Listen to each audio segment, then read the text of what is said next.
बिस्मिल्लाहिर्रहमानिर्रहीम। अल्लाहुम्मा सल्ली अला मुहम्मद व आले मुहम्मद। काले जादू का इल्म हर ज़माने में हर कौम के कुछ अफराद के अकीदे में दाखिल रहा।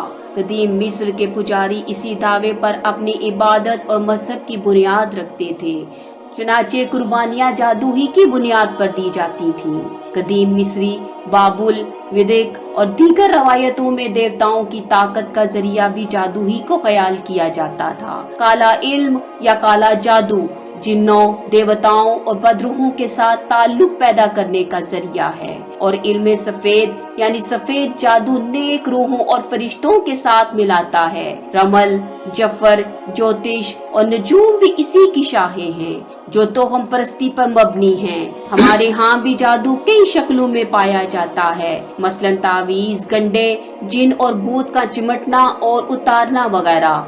काले जादू के जरिए दुश्मन या हरीफ पर आमलों से अमल करवा के उन्हें नुकसान पहुंचाया जाता है, और उस जादू के असर को जादू ही के जरिए दूर किया जा सकता है। इनमें सबसे ज्यादा खतरनाक काला जादू होता है, जिस पर किया जाता है उसकी जान और माल का नुकसान यकीनी होता है। काला जादू करने वाले मजहब के मुखालिफ हैं, शैतान की पूजा करते हैं और अक्सर रातों को जंगलों में जाकर अपनी शैतानी रस्म रवाज को अदा करते हैं, रंगरलियां मनाते हैं, और शैतान खुद उस महफिल में आकर उनकी सरपरस्ती करता है।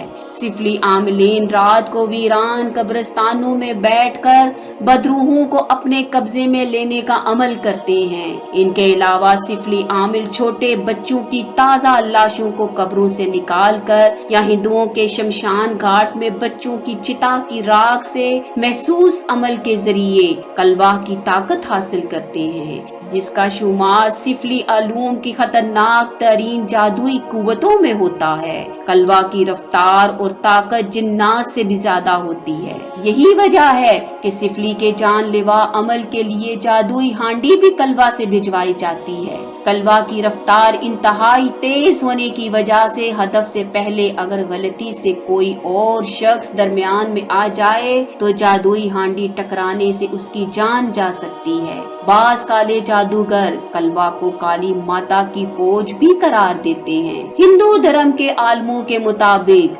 कलवा नौज़ायदा बच्चे की आत्मा होती है, जो मरने के बाद 3 दिन तक लाश के करीब भटकती रहती है। उसे सिफली आमिल महसूस अमल के जरिए अपने कब्जे में कर लेते हैं और फिर उनसे घिनौने काम करवाते हैं। लोगों को फौरी तौर पर मारने वाला सिफली अमल सिर्फ हिंदू खाकरूब या कोखली तबके के जादूगर करते हैं, जिसमें महसूस जादुई हांडी भिजवाई जाती है या सुइयां लगे पुतले को कब्र के नीचे दबा दिया जाता है। सहज तरीन सिफली अमल चिता की राख से किए जाते हैं। आमिल चिता की राख यानी जलाए गए हिंदू मुर्दे की हड्डियों की राख से खतरनाक सिफली अमलियात सरंजाम देता है। चिता के जलने के बाद मरने वाले के अजीजो कारब उसकी राख को सिफली अमलियात में इस्तेमाल होने से बचाने के लिए उसकी खोपड़ी और दीगर सालम रह जाने वाली हड्डियों को तोड़ देते हैं। ताहम सिफली अमलियात करने वाले जादूगर और सिफली अमलियात कराने के हाशमान चिता की राख ठंडी होने के बाद उसे हासिल करने के लिए शमशान घाट के चक्कर काटना शुरू कर देते हैं। सिफली जादू में गंदे बीर या मुअक्कलात का हसूल बुनियादी जुज करार दिया जाता है।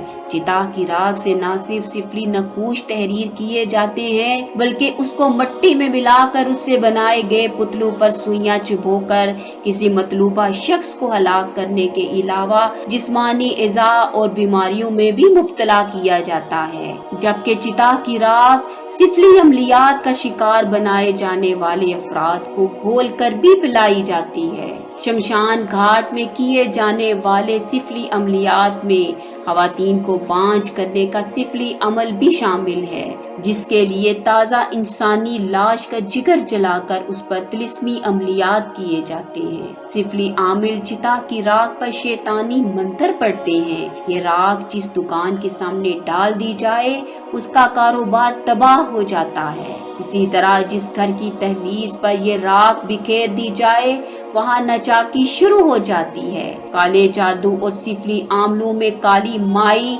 काली देवी या कालका देवी اور ہنومان کو سخت ترین تصور کیا جاتا ہے، اور جس کے قبضے میں ان میں سے ایک چیز بھی ہو وہ انتہائی طاقتور عامل یا سفلی گھر سمجھا جاتا ہے۔